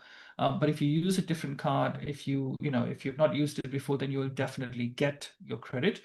If you find that you're not able to create a free plan account, you still might be able to create a paid account. So there are two options, a free account or a paid account. You can still create a paid account and still claim those $200 worth of credits. It just means that a free plan account usually expires after 6 months and AWS will shut it down. A paid account, if you consume more than the $200 worth of credits, that's when your card starts getting charged. Okay, so you just want to be careful of that. If you're finding it that because you're not able to create a free plan account, then you could potentially create a paid account and go through the steps. So there are steps to follow. Again, in that tutorial, in that video that I've just shown in the screen earlier, I walk you through the steps of claiming your $200 worth of credits. So you can just try that out as well. Okay, but if you can create a free plan account, then obviously that's the ultimate best, because you get your $200 worth of credits as well. And after 6 months, the account gets deleted, unless of course you turn it into a paid account, which is also something you can do. Okay, so let's get back to the slides. So when you create an AWS account, you're going to create it with a username and a password. Actually, you're going to create it with an email address and a password. Okay, so if you're creating a new account, make sure you're using an email address that you haven't used before to create an AWS account. And obviously, like I said, you need to be using a credit or debit card that you haven't used before as well. So to log into the AWS account, you'll be logging in with your email address and password. This credential is what we call the root user or the super admin, if the word root doesn't make sense. So the root user is the ultimate owner of your AWS account. And so the way how it works is the root user is able to log into the AWS account in multiple ways. You can log in via the AWS Management Console, and we'll take a look at that shortly in a quick demo. And you can log in using the command line interface. So the command line interface is basically you using your computer's command line interface, either using the terminal on the Mac or the command prompt on Windows, and issuing command, connecting to AWS via the command prompt or via the terminal, and issuing commands instead of having a GUI interface to navigate around. Okay, so they've got two different ways in which you can access your AWS account. And as a root user, you must remember that you have full control and full access to your AWS account. That means if your credentials get leaked, if someone is able to get hold of your root user credentials, they're potentially able to log into your AWS account, spin up servers, deploy applications, and it's going to end up costing you money. So you need to be very careful and ensure that you protect your root user account. When you create the AWS account, the account that gets the login credentials that get created are that of the root user's account. Okay, this is the absolute owner of the account, full control on your AWS account. You want to protect this account and not just share the credentials with anyone. The other thing that AWS will get you to do now, and they've changed recently, is that they will get you, once you've logged in the first time and you log back in, they'll get you to create multi-factor authentication. Okay, so you'll basically need to create a second form of authentication for the root user. Okay, what that means is you'll need to download a multi-factor authentication app like Google Authenticator or Microsoft Authenticator. And so the next time you log in with the root credentials, you'll also need to supply a one-time password PIN from your mobile device, like your smartphone or whatever, where you've got the pins that are generated. Again, AWS will walk you through it, and they will actually enforce it now, so you can't avoid it, which is a good thing, really, because now you need to be able to know your username, sorry, your email address and your password, and have the one-time password PIN in order to log into your AWS account as the root user, which is a great security enhancement, to ensure that things are kept secure.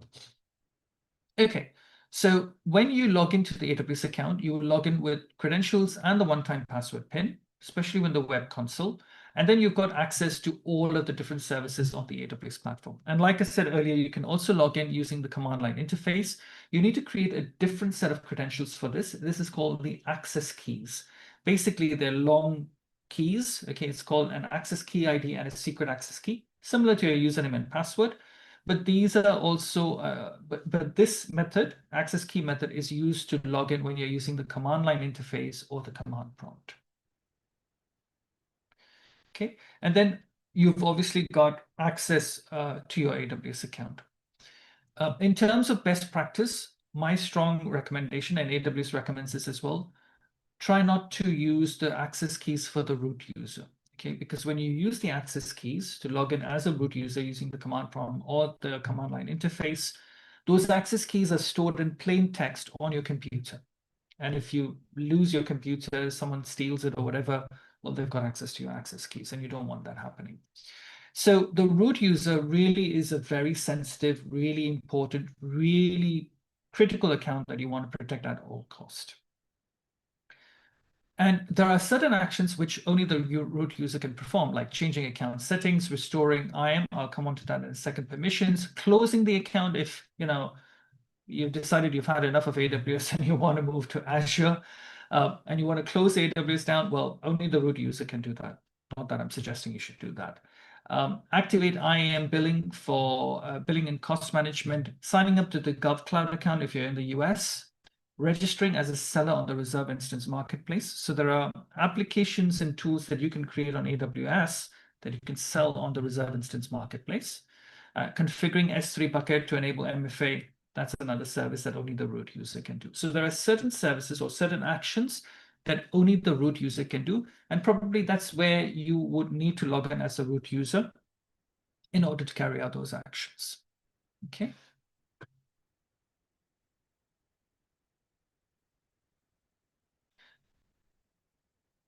Okay, great. Can I just check? I see a couple of messages about screen share. Is everyone still able to see my screen? Okay, great. Thank you. Right. So as I mentioned earlier, there are certain actions that only the root user can perform, and you want to be obviously very careful of that.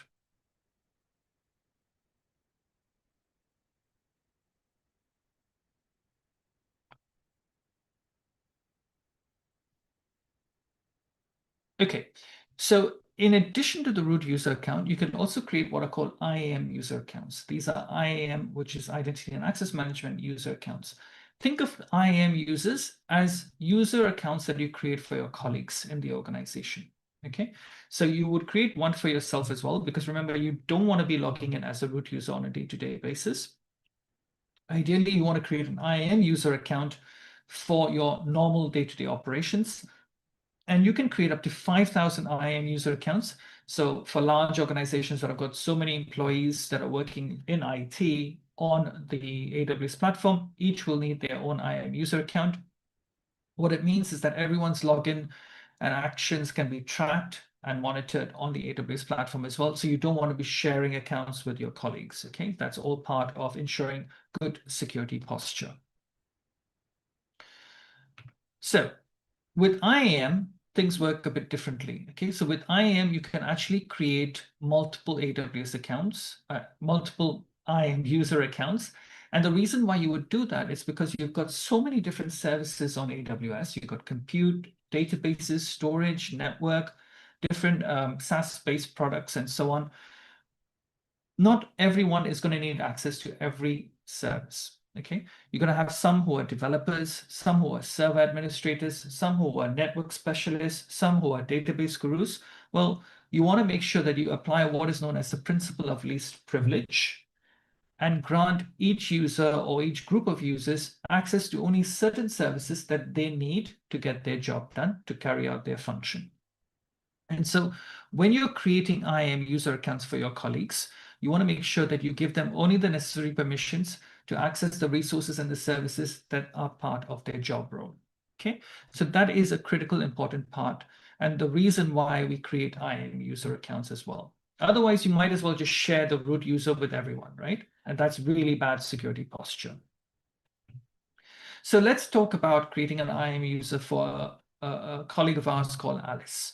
Okay, so what we'll do is we'll use a product called, and what this will allow us to do is it will allow us to have authentication and authorization, and that's what IAM does. Identity and access management allows you to define who's going to be authenticated, who's allowed to be authenticated on the AWS platform, and what they're allowed to do. So authentication is the ability to log in. Authorization is what is it that they have access to, and whatever they have access to, what type of actions they can carry out against those services. So IAM gives you this ability to integrate authentication and authorization and improve that security posture.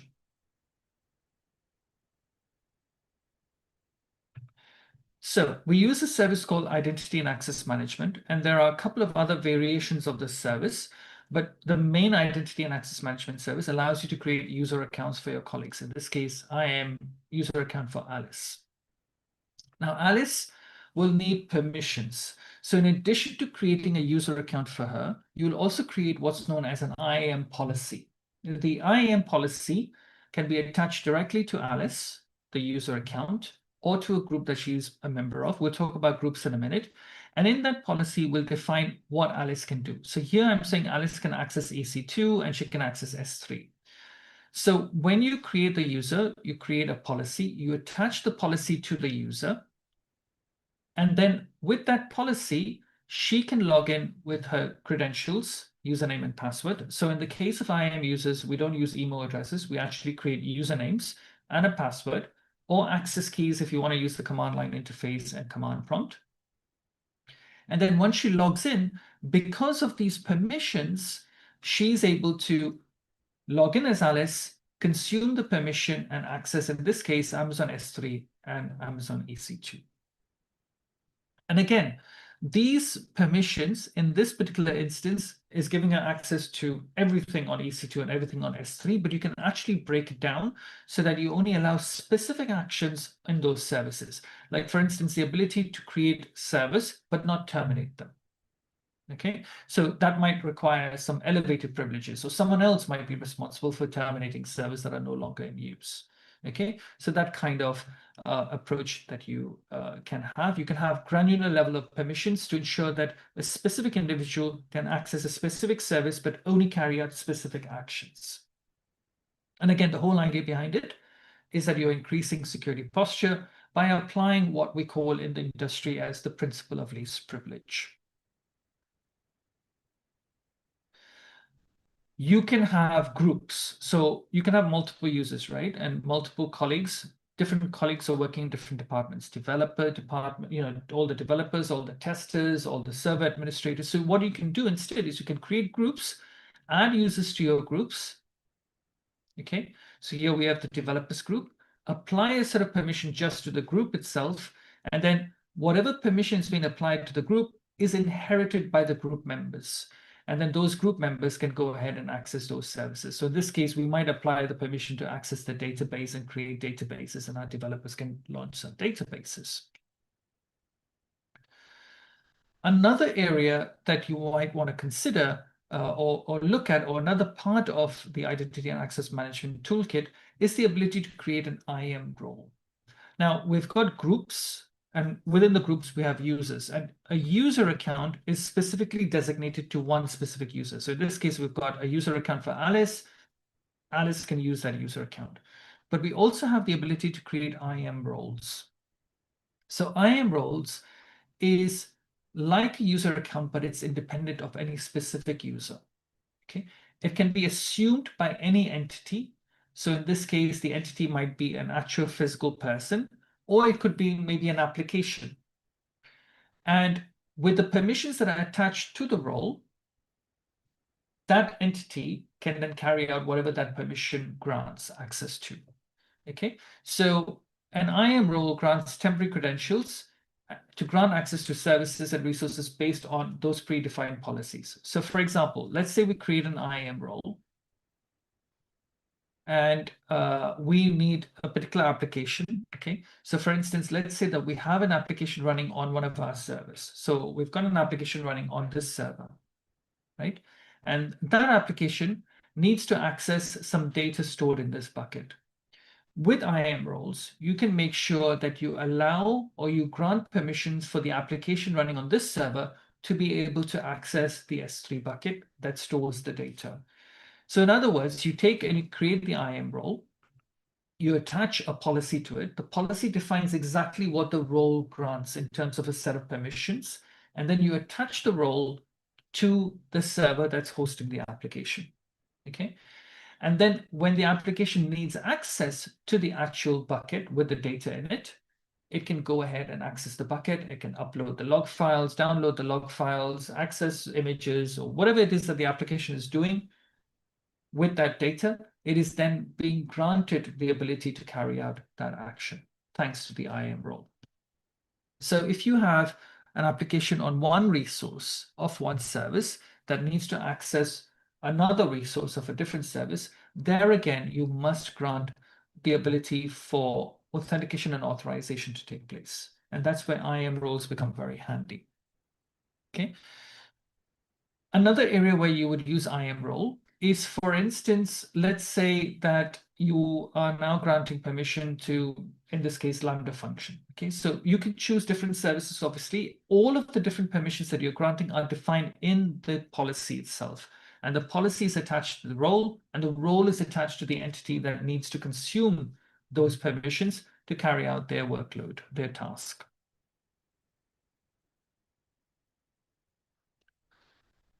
Okay. Now, IAM roles also become handy when you want to grant access to other AWS accounts. So currently we've got one AWS account here. It's called the Ritual Rose production account. Okay, but in an organization, you can have multiple AWS accounts. You can have one account for dev, one account for prod, one account for testing, etc. And it's a good idea to do that because you want to separate out the different workload types. For example, development might be working on a much later technology stack, later version of a technology stack than production. So you can't mix them up. And separating out your dev from your test from your prod ensures that you remove what is, or you reduce what is known as the blast radius of any kind of disasters. Okay, so something goes wrong in dev, you don't want it to affect prod. Okay, so those are important reasons why you might have multiple AWS accounts as well. So you got multiple AWS accounts, you got multiple users, and you've got users that need perhaps to access all of these different accounts as well on the AWS platform. So we might have Alice over here, and Alice is currently working in the production account, and she's got an identity and access management account, so she can log into the production account. But now she also needs access to the dev account for some reason. Instead of creating another account for Alice in the development account, because her boundary is this account, because she's got an IAM account in the production account, her boundary of access is the production account. But now Alice also needs access to the development account. So there's two ways of doing it. We can create another account, another IAM account for Alice, and then Alice will need to remember 2 usernames and passwords. Okay. And if you have 100 accounts, then she'll have to remember 100 usernames and passwords. And we don't want that because it's very confusing. Or you can make use of IAM roles. So here what happens is we create an IAM role. We give it a set of permissions. For example, the permissions might be to access one of these services. And then we allow Alice to assume that role. In AWS, in the production account, in identity and access management, we will create an assume role policy as well. What this means is that this allows Alice to assume this role from the dev account. Okay, so in the dev account, we create a role, we specify a set of permissions, maybe to access one of these services. And then in Alice's account or in the production account, we create an assume role policy that grants Alice the ability to access the role, to assume the role. Now, when she assumes the role, she can perform what's known as a role switch operation, and she can perform a cross-account access. Okay, the benefit here is that Alice doesn't need multiple IAM accounts to log into the different AWS accounts. Because in an organization, you can have 2, 300, 200, thousands of AWS accounts. The last thing you want your colleagues to have to do is have multiple usernames and passwords to remember. Okay, there is another approach to this, okay, which is called the Identity Center. We won't be talking too much about that in this section, but it basically follows a similar principle. It uses the ability to use IAM roles to access multiple AWS accounts and perform what is known as cross-account access.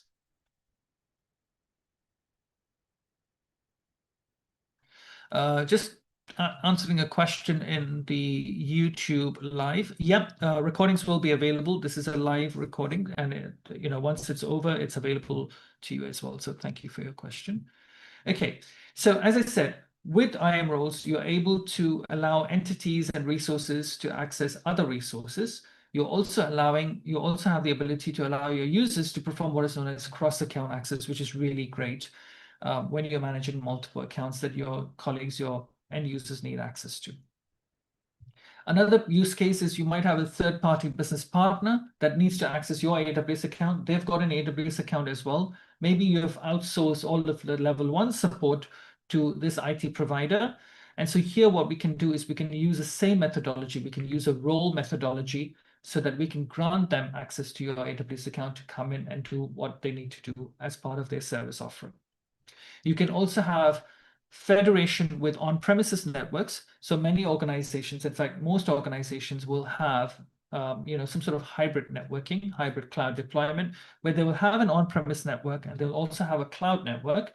And rather than have users in the on-premise network remember multiple usernames and passwords, a local account to log into and a cloud account to log into, we can perform what's known as identity federation, and you use the same on-premise account to connect to your cloud accounts as well. Okay, and with this approach, okay, you have a lot of benefits using IAM roles. One of the greatest things about IAM roles is that it automatically handles the credential management for you.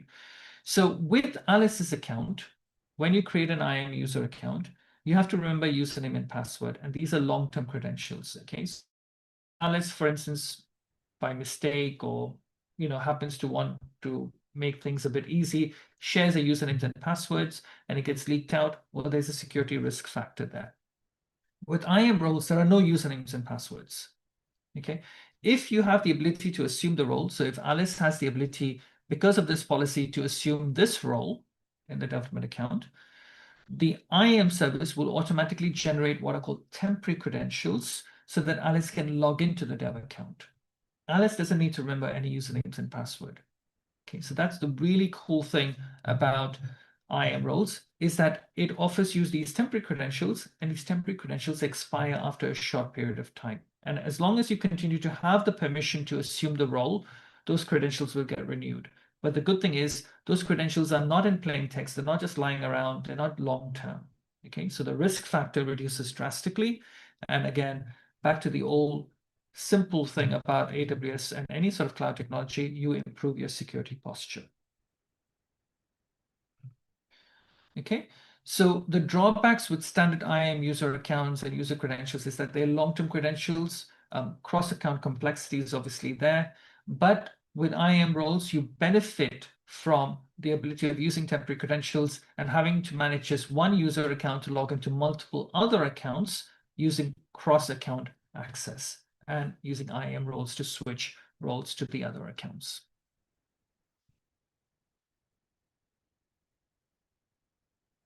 Okay, let's quickly move on. So I'm going to quickly create an IAM user account. Okay, and I just want to show you the steps to follow. Remember, you've got that YouTube video with the full set of instructions on how to create your own AWS account. When you create your own AWS account, I would like you to also create an IAM user account for the rest of this week so that you log in with an IAM user account rather than the root user account. Okay, so give me a second. I'm going to reshare my screen and I'm going to bring up my AWS console.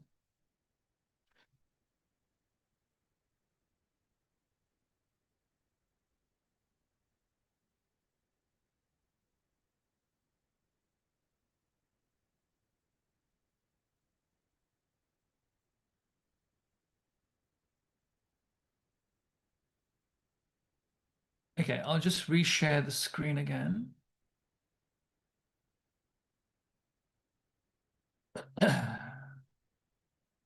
Okay, so this is my AWS Management Console. So once you've created your AWS free plan account and you've logged in, this is what you're going to look at. Okay, and the tutorial for the free plan account will walk you through a series of steps to claim your $200 worth of credits as well. So finish that, make sure you complete all of that, then log back in. When you log back in the second time, it will prompt you to create the multi-factor authentication. You'll need your smartphone. Okay, you'll need to download Google Authenticator or Microsoft Authenticator and set up that MFA, because otherwise it won't let you continue using the account. That's, again, good for security posture. But then the next thing that I want you to do is I want you to create an IAM user account and use that IAM user account for the rest of this week. Don't log in with a root user account, as it's an account that you must keep highly secure. So let me just very quickly show you how to create an IAM user account. So in the search bar, all you do is type in IAM, and I'll open this up in another tab window. Okay, whilst that's opening, I'm just going to quickly look at a question.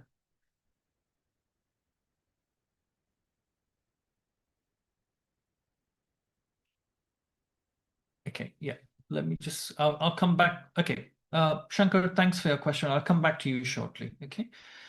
Okay, so here we are on the IAM Identity and Access Management dashboard. On the left-hand side, you can see we can create roles, policies, IAM users, IAM user groups, etc.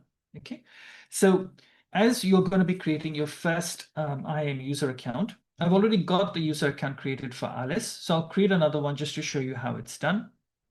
So you want to click on IAM users, and I'll click create a user. And I'm going to create one just for myself, my name, right? So I'm going to call it Rajesh. Okay. And basically, you want to provide user access to the AWS Management Console. Now, this is going to allow me to log into the console. So currently, I'm logged into the root account, to my AWS account as a root user. Okay. And obviously, like I said, you want to not keep doing that. You want to create this IAM user account. So you log in with the IAM user account going forward. So IAM users and then create a username. So this is my username. Okay. And then I'm going to create a custom password so that I know what it is. Okay. And I'm going to untick this box that says users must create a password in the next login. Not required, because obviously it's me that's doing it and I'm logging in as myself. So I'm just going to create a custom password. I'm going to click next. Now, normally what you would do is you would create groups and then you would create your users, because then you can assign your users to the group. Okay. In this case, I'm just creating one user, that's myself. And what I'll do is, instead of creating a group, I'll attach a policy directly to myself, because if you don't attach a policy, the only thing I'll be able to do is log into the AWS account and I can't access anything. Okay. So I need a set of permissions to do anything in the AWS account. I'm going to give myself administrator access. If you look down here, it says permission policies. These are all predefined policies that AWS offers you. Okay, you can create your own policies that are much more customized, much more granular, and improves your security posture exponentially. Okay, but for now, we're going to use one of the existing policies, predefined policies that AWS has created. These are called managed policies. You'll see the type, it says AWS managed. Okay, and AWS manages these policies for you. When you create your own custom policies, you have to manage them yourself. You can edit them, you can change them, whatever you like. These cannot be edited. Okay, so I'm going to give myself administrator access because I need full access to do various things. And just to make things a little bit easy for myself, for now, I'm just giving administrative access. In the real world, there's only going to be a few people in your organization that should have administrator access. Okay. And obviously very few people who should have access to the root user credentials as well. Okay, if even more than one for that matter. Okay, usually maybe you might just want to have 2 people who have access to it, that kind of thing. And as far as administrator access is concerned, very few people should have that level of permission. So anyway, for the purposes of the labs, etc., I'm going to give myself administrator access, and then I'm going to scroll down, click next, and then go ahead and click create user. Okay, so that's my user created. Now, to log into the AWS account as an end user, as an IAM user, I can use a special URL. This URL has got my account ID in it, because when you log in with a username and password, AWS needs to know who this user belongs to, or which account does it belong to, because my username is just Rajesh. Okay, it doesn't signify which account I belong to. Whereas when you log in with a root user, you're logging in with an email. One email, one AWS account. You can't have an email associated with multiple AWS accounts. So when you log in with an email, AWS knows exactly which AWS account you're logging into. In the case of an IAM user, you need to tell AWS, I want to log into this account ID, right? So it crafts for you a special URL that you can use instead. So I'm just going to copy that. I'm going to open up my account in an incognito window, because otherwise there will be a confusion of profiles. So I'm just going to paste that in there. Okay, so when I log in with that special URL, you can see it has pre-populated the account ID for me. This is as an IAM user account. That is as a root user account. So I'm logging in as an IAM user. And obviously my name there is Rajesh. And my password, I'll just put that in there. And then I can click sign in. Okay, so now I've signed in to the same AWS account. Okay. Let's not do that one. As me, as an IAM user. And because I've given myself administrative access, I can go ahead and access any of the services. Okay. S3, for instance, which we'll talk about tomorrow. I just open up EC2 there. Okay. S3 is object storage, similar to your Google Drive, that allows you to store files of any type. And I've got various buckets in there in which I'm storing data and stuff like that. So I've got full access to the account, logging in as an IAM user. I've not logged in as a root user, which means that there are some limitations, like I can't close the account down and etc. But I've still got administrator access. And remember, in the real world, you want to make sure that very few people in the organization have this level of access as well. Other colleagues should have specific granular permissions based on the principle of least privilege, and above all, ensuring that you have good security posture in place. Okay, so what I would, so give me 1 second. Let me just reshare the screen, and we'll go back to the slide.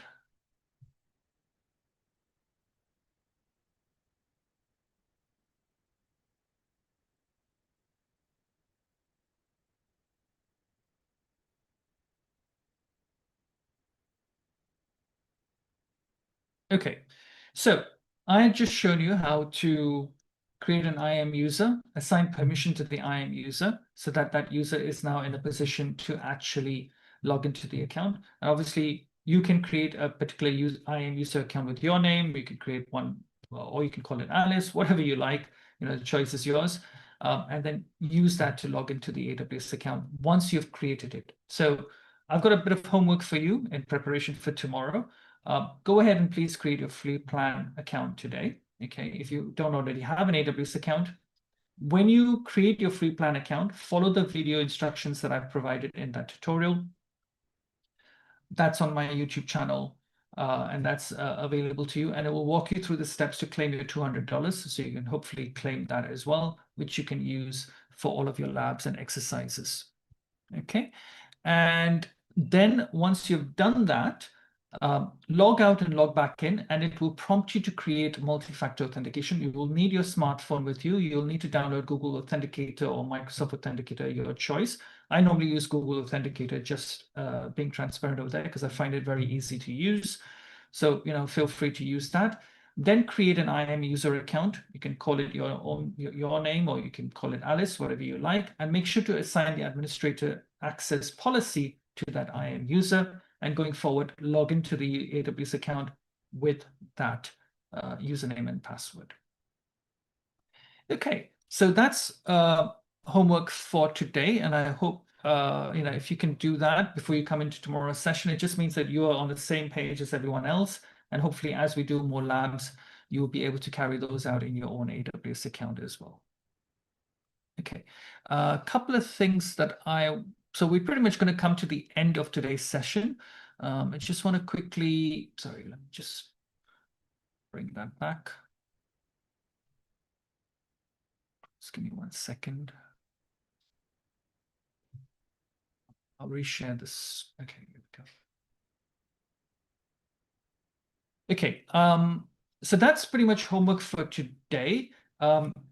Also, like I said, I've got a couple of few QR codes, 3 QR codes on the screen, just in case you missed any of that. So if you are trying to find my YouTube channel, which has got that video on the instructions for claiming the $200 worth of credits, there's a QR code for that.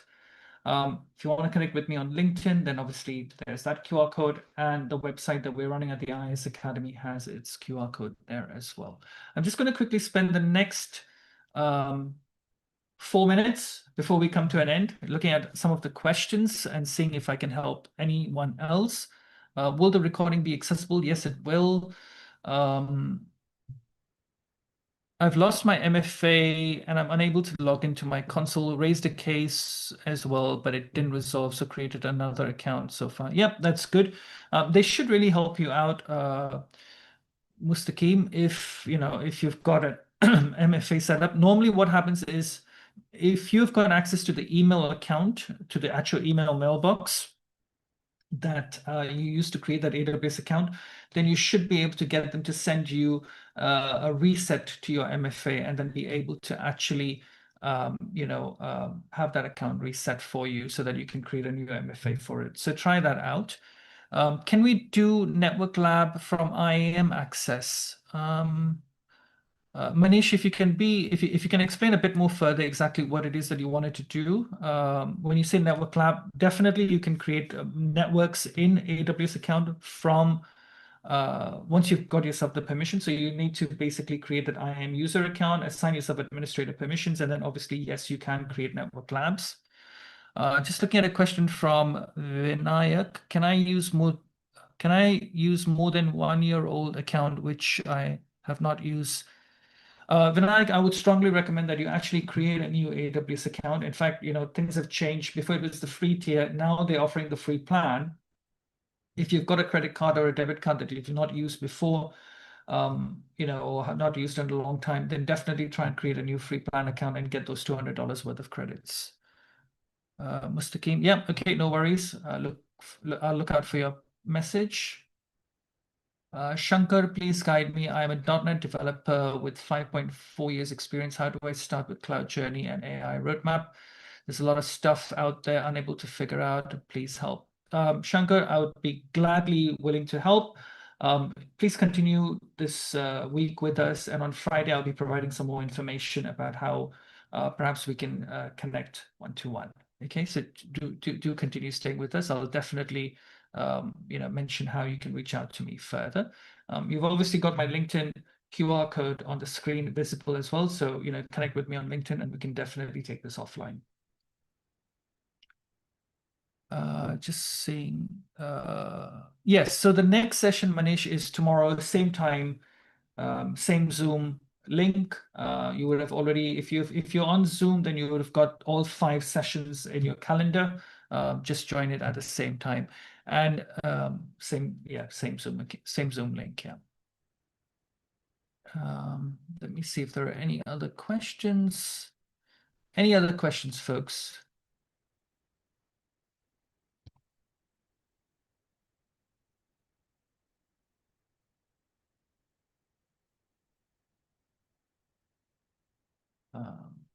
Okay. There are no, okay, I've seen a couple of questions about certificate for this program. There are no certificates being offered. It's a free program at the end of the day. But if you obviously are looking to get certified or as a solutions architect, I can talk to you more about that. And I'll be discussing that on Friday. Mohan Priya, if you want to post something in the chat, you've just raised your hand. Feel free to do so.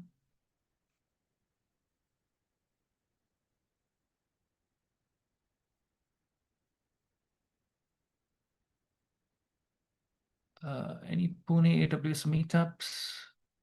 Probably.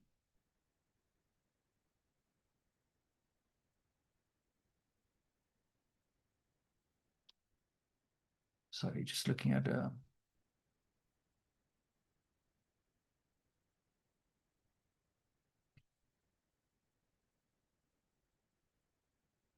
Mohammed Ayan. Sorry, what was your question? Can I please get answers some more?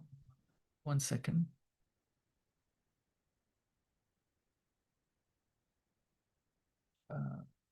Yep, you can absolutely attend.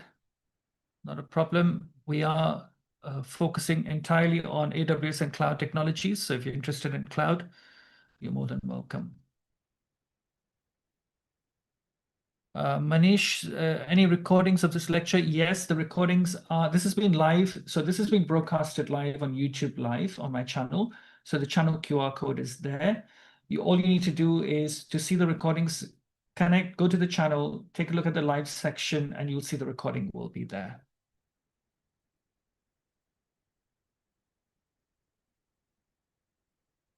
Okay. All right. Well, it's coming to the end of the session. Thank you so much today for taking the time out to join me. I hope you found this useful, and I hope you'll continue this journey with me till Friday, where I'm sure you will really see a lot of things about cloud computing and even AI technologies that is going to give you the motivation to carry on and build on that curiosity, hopefully, that you've had today. Mohan Priya, you've raised your hand again. Are you able to put something in the chat? Are you able to put your question in the chat?